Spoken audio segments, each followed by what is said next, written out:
to the Whissel Way Podcast. I am your host, Bryan Koci, here, Director of Media at Whissel Realty Group, and I am joined by our fantastic Director of Inside Sales, Rachel Choo. Hi, guys. Today, I'm going to be talking with Rachel a little bit about our follow-up system, our follow-up process, our follow-up, whatever you want to call it, right? We understand that we need to, very rarely does someone come in to our system, we call them once, and then they close the deal, right? That doesn't typically happen ever. And so I want to talk to Rachel a little bit more about kind of how she has designed, built, tweaked, implemented the process of following up with leads. Kyle has been, I don't know if he created this terminology or not, but he has spoken for years about his buy or die plan. And I think we've tweaked it a lot since he's spoken about it 6 years ago. So yeah, we're going to be talking about that today. If you are listening now and like the show, I ask, I plead, I beg, that's a little much, I don't want to beg, but I kind of will, that you share some goodwill. Share this with someone that you think might benefit from it, someone who has an ISA team or maybe an agent that needs help with follow-up. Comment on anywhere that you see it, write a review, subscribe, like, all that good stuff. We'd love to hear it. So that's important to us. If this brought you any value, please let us know. If you want more value of things like this, feel free to follow us on thewhisselway.com. That has our Facebook group, our YouTube channel, our email newsletter, our referral list, because people leave California kind of often, so we need to know where to send them. Information about our podcast and information about our Media Mayor Mastermind. This is our course that Kyle and I built out step by step, explaining exactly how to create a community spotlight video series, what you need to do, who you need to reach out to, all that sort of stuff. If you think video is important and you want to do it and something is holding you back, this course will solve that problem for you. So that's my pitch. Let's get into the good stuff. So Rachel, talk for 20 minutes about follow-up, and then we'll go into our widget. I can easily do that. No, I love follow-up. And one of the best real estate quotes I think I've ever heard is, "The fortune is in the follow-up." So this is a great topic for anybody who, has any sort of leads and is in sales at all, real estate or not. But I love talking about this. So we all know that we don't like doing the follow-up. We're all in a society where we want instant gratification. And as soon as we meet somebody and they come in, we're like, okay, sign the listing agreement, let's go, right? But, unfortunately, we don't live in that perfect world, and we do have to do some work to get our clients to do what we want to do. And so I don't think follow-up always has to be scary or has to be irritating. I think, by knowing a couple tools and knowing what to say, it can actually become a fun part of your job rather than a dreaded one. And so that's something that I always aim for. So we can kind of just go into it. Did you have any specific questions? Yeah. Or? So I think the majority of people listening to this are going to be agents. Let's talk about, so I think we all know the importance of follow-up. Whether we do it or not, I think we know the importance. Right. Sorry, my 1-year-old's cruising around here. That's okay. We all know the importance of follow-up. How long or how often should we, hold on one second. How long or how often should we dedicate of our day or of an agent's day to focus on follow-up? Got it. Great question. I would say for an agent, obviously, you're juggling a lot of things. You're doing showings and you're out in the field and, everything, driving around, doing all the things. But if you can dedicate just 1 hour a day, and I would say, I would recommend to do it first thing in the morning after you get ready. If that doesn't work, maybe later in the afternoon, but dedicate 1 hour, put your phone on Do Not Disturb, and just do your follow-up. Set a timer, give yourself a reward. But if you consistently follow up, our top producer has a power hour in his day, no matter what else happens. And so I think we can all learn from that, right? Like no matter what, he's spending at least 1 hour doing follow-up, doing prospecting calls. And even though he probably doesn't really need to at this point in his career, like he's done so many deals and, he doesn't have to, but in order to kind of make that consistent income that he wants to make, he never sacrifices his power hour. So I'd start with 1 hour a day of follow-up. And I think this isn't necessarily about follow-up, but you can't really do follow-up without this, is really segmenting your leads. Right? Yes.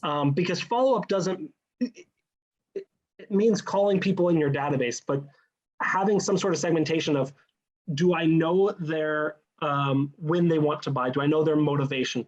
Are they a past client? Are they a vendor? Like, you don't want to spend your 1 hour follow-up. Calling whoever. Yeah. Yeah. You want to be intentional about who you're actually calling and following up with. And I think that's also what makes it hard, right? Is we don't know who we should be calling, what we should be saying, right? There, we could call anyone and, pick up a phone book if phone books even exist anymore. I don't know. But, I think to your point, the segmentation and the organization of how you do it will lead to your success. So I have a couple tips for this if you're, trying to figure out how to organize that. Yes. Let's go for it. Because I had a way I wanted to ask you questions, but I want to hear what you have to say. Sure, we'll go for it. So one way to do this is to, let me back up and say, repetition is always going to help you perform better, right? Practice makes perfect. We know this. And so we can implement that same strategy within our follow-up calls. So I like to call them buckets. What bucket am I going to call into? What type of person?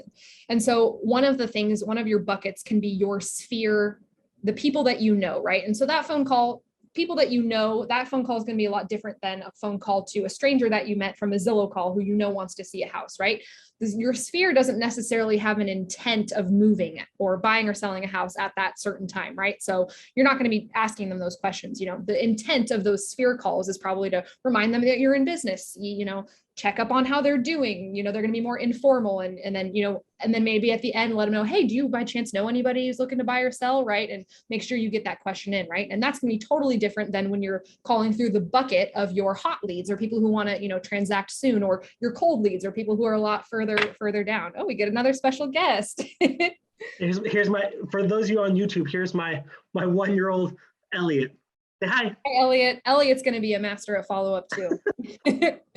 But bucketing your follow-up by, who you're talking to. So making all those sphere calls all at once, going through that list. So you're in the groove of talking to your sphere versus in the groove of talking to strangers, or, people that you're maybe not as close to. So I would separate it that way. It's also easier to further separate by motivation, right? If you're talking to somebody who wants to move, they want to move within the next 90 days, that type of follow-up is going to be a lot more, purposeful, and you're going to have specific things that you're going over versus a lead who maybe wants to transact next year and you're following to check in on them to see if their timelines change, right? So I would say bucket all of your calls by intent.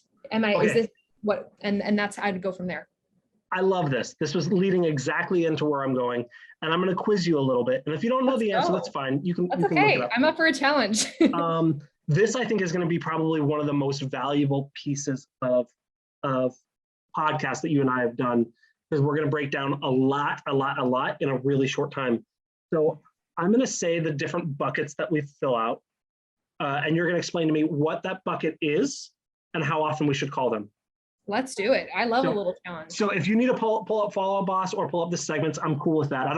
You don't need, the great thing is we don't need to know these by heart. It's not like our core values, which we need to know by heart. We just need to, we built our system to where the great thing is we built Follow Up Boss with their smart segments, where you don't have to know this. You just have to know, I do this one, this one, this one, this one. So I'm going to break it down. I don't know if this is the right order, but whatever. So Rachel, what is a lead and how often should we follow up with them? So our definition here at Whissel, a lead is just somebody we haven't connected with, right? So obviously, in real estate, that can mean many terms, but within our CRM, if a person is staged as lead, L-E-A-D, to us, that means we have not connected with them. We don't know their when or why. We don't know anything about them. We have not had a two-way communication.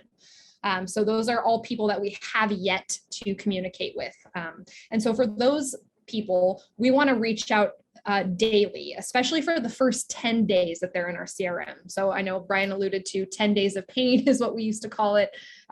But so for the first 10 days that a lead is in our system, we want to basically bombard them with phone calls, texts, emails to try to get that engagement while they're still interested, right? So usually much past 10 days, we don't see a lot of engagement. So we want to kind of strike while the iron's hot and really go after them the first 10 days. So we want to be reaching out to these people daily for the first 10 days with a mix of all three mediums: phone calls, texts, and emails. My team, as ISAs, will war dial them immediately. So speed to lead's important. We want to give at least back-to-back 2 phone calls send a follow-up text, leave a voicemail, next day, send an email, send another text message, right? And so we want to have at least, 20 pieces, 20 outreach attempts, and that's a mix of phone calls, texts, emails, all those things at the end of those 10 days of paying at the bare minimum. Love it. Love it. And we use systems, and we'll talk a little bit about that, because 20 outreaches to one lead in 10 days is a lot, especially when you have more than one lead that comes in. So that adds up quick, and that gets exponentially harder. But we'll talk about our systems in a little bit. Okay, lead. What is we talk to them, we qualify them as hot. What does hot mean, and how often do we reach out to them? Yeah, so a hot lead, we classify that as somebody who is able and willing to transact in the next 90 days. So we're looking at 3-month window, right? So these are people that, we want to talk to weekly, right? Every week. If they really want to buy, we need to be sending them properties. We need to be, meeting them at showings. We need to be talking about our VIP program, keeping them up to date, making sure they're getting pre-approved, setting them up with a lender, right? There's a lot of steps that need to happen on our end as agents to make sure that we're able to help them within their desired timeframe of 90 days. So in order for that to happen, our standard is to communicate with those hot clients weekly. Excellent. Next in my list is warm. What's warm? How often do we talk to them? Yes. So warm people are generally between, that 3 to 9 month window is how we classify them. And so, they want to move, but, maybe they're still in the lease for the next, 6 or 7 months, but they are planning to move after. So our communication is going to be a little bit less. We don't want to bombard them, but we want to be talking to these people at least every month. Right. My team, we want to be talking to them usually every 3 weeks or so. But as a company, we want to be talking to these people at least monthly. Excellent. Next we have, so if after warm, it goes cold, right? Correct. So what's cold? How often do we talk to them? Yeah. Cold people are 9+ months to, 18 months. And so those people are, a lot further out. And so we want to be talking to these people quarterly, right? That's if they're a true cold lead, they have real motivation, but, maybe their child doesn't graduate, until June, and, we've got to, wait this certain time period. Right.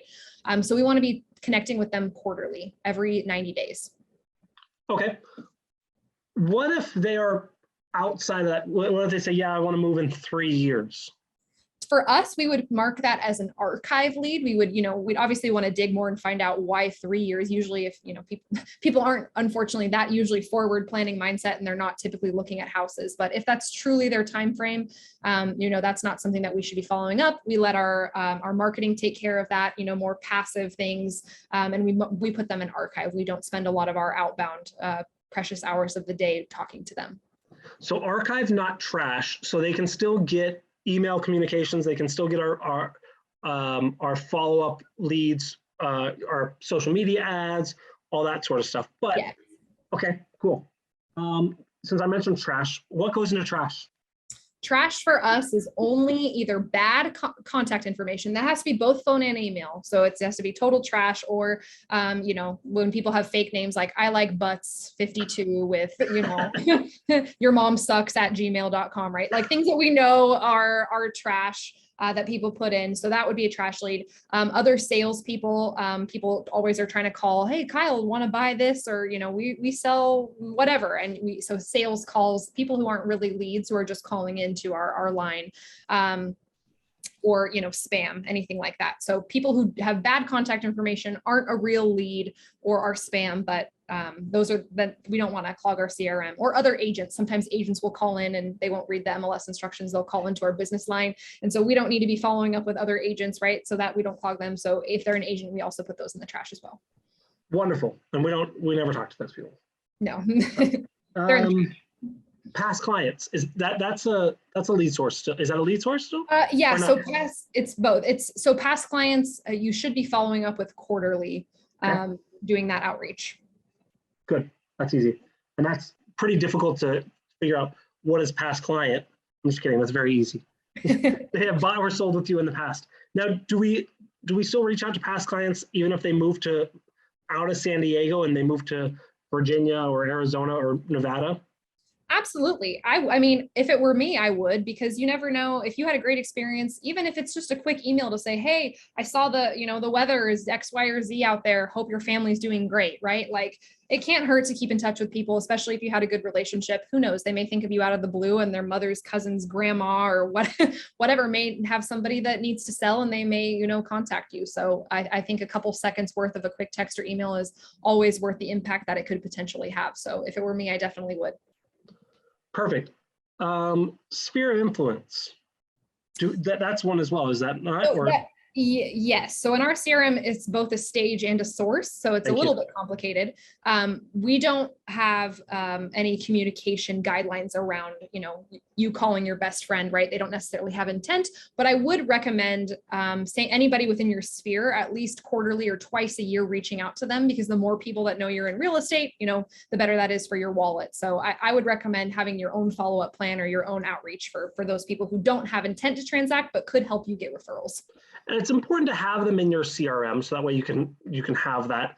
But I think we have ours set up in a way to where if they are source sphere, we don't do some of the automations that we would with a normal lead. Is that right? Correct. Yes. Because we want to protect that. We don't want to be marketing to people who, your old coworkers or any of that. So that's protected. Cool. I think the last one is vendors. Yep, we don't have any communication standards around there, but it is helpful to have their information for the reason that sometimes we want to merge them within a three-way text within our CRM. If we're, hey, here's my paint guy, reach out to them, and it keeps their confirmation or their information in one place, but we don't do any obviously outreach within them. It's just an easy way for us to connect them to our clients. But they are also still in our CRM, and this is important because with our CRM, people in our CRM get emails from Kyle as the owner of the company twice a month saying, hey, this is who we are. This is a buy or sell tip, market update, whatever, which is important. They do get invited to our events and stuff like that. So it helps remind people. So obviously lenders know we're real estate agents. They've got relationships, like that's easy. Sometimes there might be people that may forget, or they go, they get an email saying, oh, reasons why not to buy in the summer, and then they're whatever, and then they're at dinner that night, and their sister-in-law goes, yeah, we're gonna buy a house. And go, oh shit, this is a guy that I actually have done work with. So It's important to have them in, but I like that there's not communications. You shouldn't call the painter every week. Like, right. Hey, jobs for me? I don't not the best use of your time. No. Sure. Is there any that I'm missing? I could pull it up and do a double check. I think you hit all of our main stages. Yeah. God, I think what we just gave out there, we probably shouldn't have done all that, but that's fine. I think that's super valuable because it took us a long time to figure out what do we want to call them? How do we want to follow up with them? It's a pain in the ass to figure all that out. It is. So the more plug and play, the better. Yeah. So that's what we do. Obviously, things may be different for you. Your market may be different than ours. San Diego is super, super, super hot right now. I think everything's really hot. But if that may not follow up with your process, I think the really important thing is about what we just talked about for the last 10 minutes is that you have segments, that you have communication standards for those segments, and then you keep on top of them, right? That's the most important part, and that's the thing that we can't do. We can tell you exactly what to do, but unless you do it, it's not going to be worth anything. So keeping on top of it is honestly the hardest part and the part I can't help you with the most. But anyways, before we, I want to cover up some more things. That took more time. I had a whole list of things, of other things I want to talk about, which we can talk about in future episodes. But before we go into our widget, I want to talk a little bit about the systems that we use, because like I talked about earlier, 10 days of follow-up per lead, using different mediums, staying on top of it, it's hard to keep track of, right? Absolutely. So what systems do we use to either keep track of or to help automate some of that? So there's a couple things. So one thing that is really helpful to automate some of your follow-up that you can do is create some templated emails and texts. Most CRMs, I think, will let you do this. So regardless of what you use, you don't want to have to reinvent the wheel. And part of the battle, I think, of why we don't like following up is we're like, I don't want to think about what to say. And like, I don't know. And it's like this battle of like, we don't know what to do. So then we don't do anything, right? It's that like analysis by paralysis. So you can save your future self from having to feel that way by just hammering out some batched emails, some things that are going to apply to everyone. So for example, some of the ones that we have certain ones for buyers and sellers, right? It's that way we're targeting who we want to hit. Hey, I saw, if you're looking on our website, we have saw you looking on our website email. Hey, client name, saw that you were checking out a couple properties on our site, wanted to get a little more information to see if we could help you set up any tours. Looking forward to meeting you, right? Like you don't need to think about that every time. You can have different templates that just have merge fields with your client's name and that you can fill out. So you're not spending your precious time, thinking of what to say and typing these out all the time. So I'd highly recommend before you start doing that, take a look at what emails or texts or what types of things are you saying over and over, and just find one of those and turn that into a template.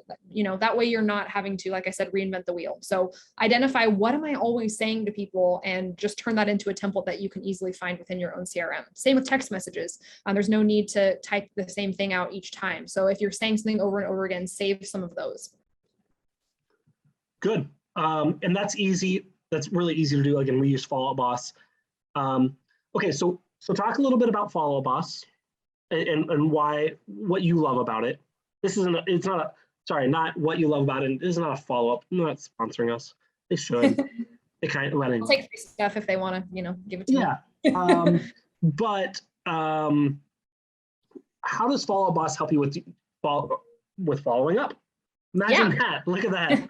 It's in the name. So I think the coolest thing about Follow Up Boss is it takes any of the guesswork. You literally just let me log into my system, let me click my segments, and let me just go. So the way that Follow Up Boss is organized is really cool because it, like we talked about earlier, it puts all your new clients who are in stage lead, who you haven't talked to, who are within the CRM in 10 days into a bucket. So you don't have to figure it out or look or do any filters, right? It just does it for you. It puts all of your clients who are marked hot in a filter, whose communication is more than 7 days, right? Because we know we need to talk to them weekly, right? So I love how easy it is to just sit down, look at the list and call and not have the time to go, oh, well, who should I call? And what do I say, right? You just sit down and it's there.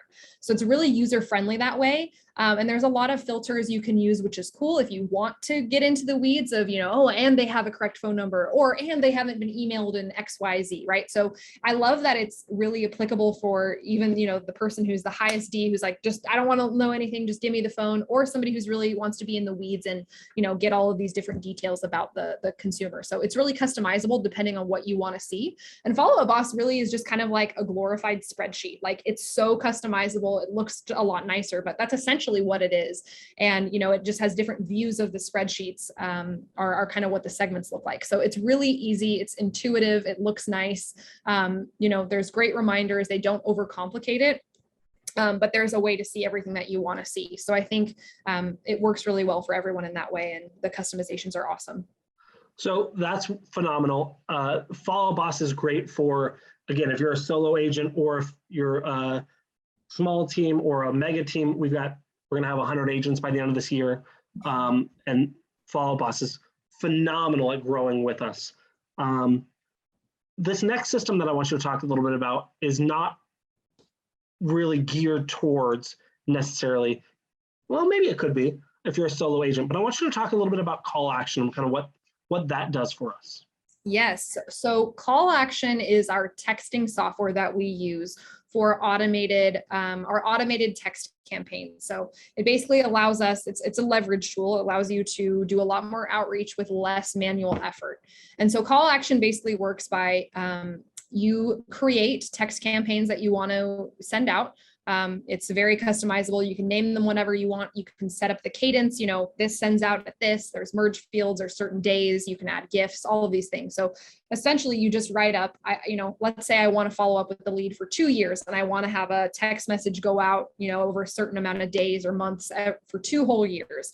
I can do that and set it and turn it on and never have to text them myself again, right? And I think the most important thing to know if you're looking at Call Action is that its main goal is to qualify, not follow. It's not supposed to do your follow-up for you. But if you have a large quantity of leads that you need to qualify, this is a great way to get them engaged. So the point of it is to qualify them, get them to respond, and then we take over that work once they've basically said, hey, I am interested, or I have a question, right? Rather than finding somebody to talk to, it brings all the people who are ready to talk up to the front. And so then we can take over and then put on our sales hat and have a conversation with them. So it's basically having a robot do all of the grunt work of finding people to talk to. And then it pushes all the clients up who, say, hey, respond, or, they've replied. And now we as agents, rather than having to look for people to talk to, we can just do the talking and respond to those people. So it's a great tool. I would say if you have a large amount of leads in your database that you need qualifying, but it's not, you don't want to put your clients that you've just talked to that are ready to move next week on an automated text plan, right? You want to do manual follow-up for them. So tools are only as good as their intent and having a good intent and purpose for them. So it's a great tool for high volume and and that leverage. All right, I'm going to go speed round here. So just quickly, I know you guys utilize Monday.com. Yes. How do you use that? So within my own department, we mainly use it to run our meetings, but and to track. So we actually, we use Monday for a lot of things. The more I think about it, the list is ever growing. But the main things, at least my department and myself use it for, we use it to keep track of our appointments. So we have an appointments board for all of the appointments that we've set to our agents. We have a board to review the appointments, to make sure that both ISAs and agents have followed our internal SOPs for, how we treat clients and our response times and all of this stuff. We can track appointment trends, see who's performing on appointments and who needs help, both ISA and agent side. We also use Monday to track our expectations for our agents and ISAs. I have the weekly scorecard metrics as well as how the agents are doing. And so that way it gives us greater accountability to help each other out if, somebody's not performing, or if somebody's doing a great job to, let them experience and share what they're learning. So we use it a lot to track things and as well as to share information. Yeah, I realize as you were talking about that, it has nothing to do with follow-up. So that's okay. Follow-up and systems. The only other one that I can think of, the system that you guys use for the purpose of either qualifying or following up, and correct me if I'm wrong if there's others, but is Raya within Follow-Up Boss. Yeah, so Raya is, yes, our automated, I always forget what it stands for, but it's basically real estate, I don't know. ISA, it's supposed to be your automated ISA or something like that. But yes, it's something like that. But basically Raya is what's called behavioral texting. So it's AI that will only reach out to a consumer based on high intent activities, which means things like they've, favorited a property, or they've come back to the same listing 3+ times, or, whatever, they filled out a questionnaire.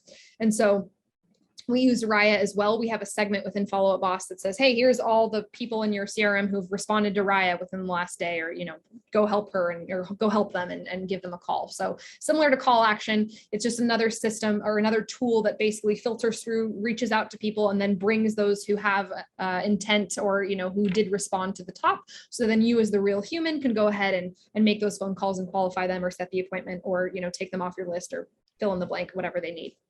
And I don't remember how to spell that. I know it's used within YLOPO. Yeah, I think it's Raiya. Okay, sure. So that, again, is important. I want to make a caveat here. Raya is good. It is not a human. It's AI. It's artificial. I don't know if artificial learning is the right term. It's good. They always are tweaking it, but you can't say. I would highly recommend against saying, I don't need anyone else. I'm going to let Raya do it all. Oh, and then they'll call me when they're ready to list. Like, it's not that. By the time it gets that, I think our jobs are going to be much less necessary, but I think it's also going to take a long time to get there.